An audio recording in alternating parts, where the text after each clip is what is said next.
Kasih karunia dan damai sejahtera Allah Bapa kita dan anaknya Tuhan Yesus Kristus menyertai saudara. Amin.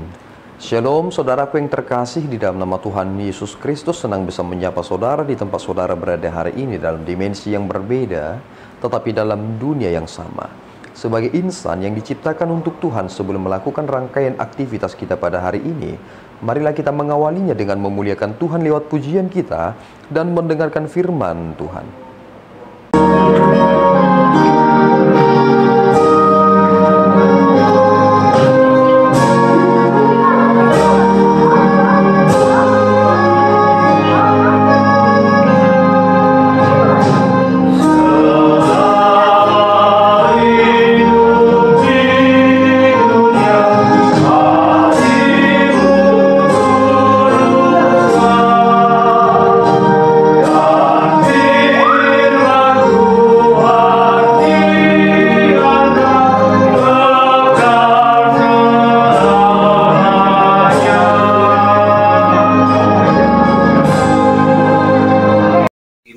Diambil dari kitab Filipi 4 ayatnya yang ke-8. Jadi akhirnya saudara-saudara, semua yang benar, semua yang mulia, semua yang adil, semua yang suci, semua yang manis, semua yang sedap didengar, semua yang disebut kebajikan dan patut dipuji, pikirkanlah semuanya itu. Demikian firman Tuhan hari ini. Saudaraku yang terkasih di dalam nama Tuhan Yesus Kristus, memang ada beberapa hal di dalam Alkitab yang sering sekali penomoran-penomoran itu merujuk kepada bagian dari kualitasnya. Contoh, angka-angka yang tertulis dalam Alkitab itu ingin merujuk tentang bagaimana ia berbicara tentang dirinya. 7 kali seruan tentang hal yang harus kita pikirkan. Ketika Paulus mengatakan kepada jemaat di Filipi supaya mereka memikirkan yang benar, yang mulia, yang adil, yang suci, yang manis, yang sedap didengar, dan yang disebut kebajikan dan patut dipuji. Ini merupakan bagian dari kesempurnaan. Jika kita boleh memikirkan ini, bukankah kita memiliki pemikiran yang sempurna?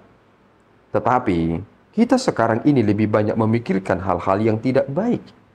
Kita lebih suka mengkonsumsi sesuatu hal yang enak dilihat, tetapi sebenarnya merusak otak kita. Tetapi Paulus menegaskan ini kepada jemaat yang ada di Filipi. Jika mereka telah mampu memikirkannya, maka mereka akan menjadi jemaat yang sungguh-sungguh terberkati. Kita mengetahui bahwa jemaat Filipi ini merupakan jemaat yang luar biasa. Memang mereka bukan jemaat yang besar sekali, tetapi pada akhirnya mereka adalah jemaat yang memberikan hati mereka, memberikan donasi mereka untuk membantu.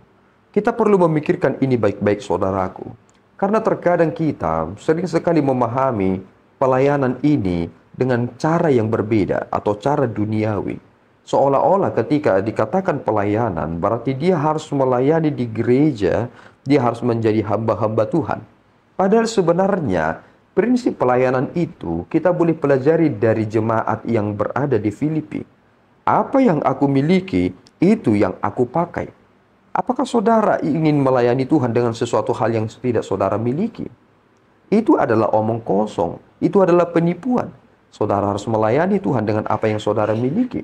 Dan apa yang dimiliki oleh jemaat ini? Mereka mengumpulkan apa yang mereka miliki dan kemudian mereka menyalurkannya. Dan akhirnya terlaksanalah pelayanan diakoni di sana. Pelayanan kasih tercipta di sana.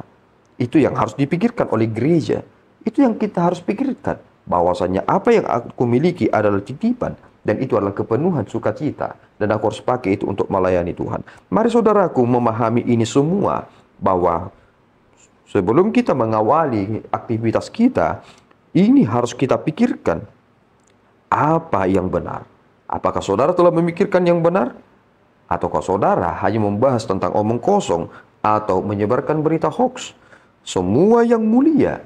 Apakah saudara memikirkan tentang hal yang lebih tinggi ataukah sesuatu hal yang rendahan? Semua yang adil. Apakah ketika saudara bekerja, saudara memang bersikap adil? Ataukah saudara sendiri yang adalah notabene-nya orang Kristen, yang bahkan mengaku sebagai hamba Tuhan, mengambil hak milik orang lain? Apakah saudara sudah memikirkan yang suci, bahwa kita sebenarnya telah disucikan? Dan ini adalah pengaruh yang kita harus nyampakkan dalam dunia ini. Ini adalah bagian dari pengejaran itu. Tetapi ini adalah implementasinya. Ini akan menjadi kekuatan bagi kita untuk menjalani hari-hari ini. Dan jika kita memikirkan ketujuh hal itu, maka kita pasti akan menjadi berkat dimanapun kita berada. Tuhan Yesus memberkati kita berdoa. Ya Tuhan, kami bersyukur atas berkat-Mu. Terima kasih Bapa, atas firman yang boleh kami terima lewat hamba-Mu Paulus yang mengirimkannya kepada jemaat di Filipi. Kami menerima kabar sukacita itu, dan kami diperbaharui untuk memikirkan semua hal itu yang terbaik, yang penuh dengan kualitas. Tolong kami ya Tuhan, supaya kami tidak ambil pusing dengan perkara-perkara yang di bawah ini, tetapi kami memikirkan perkara yang di atas, dan implementasinya akan nyata di dunia ini. Berkati kami ya Tuhan, dimuliakan nama-Mu, di dalam Yesus kami berdoa dan mengucap syukur. Anugerah Tuhan kita Yesus Kristus, kasih setia Allah Bapa kita, dan persekutuan Roh Kudus menyertai saudara. Amin. Tuhan Yesus memberkati.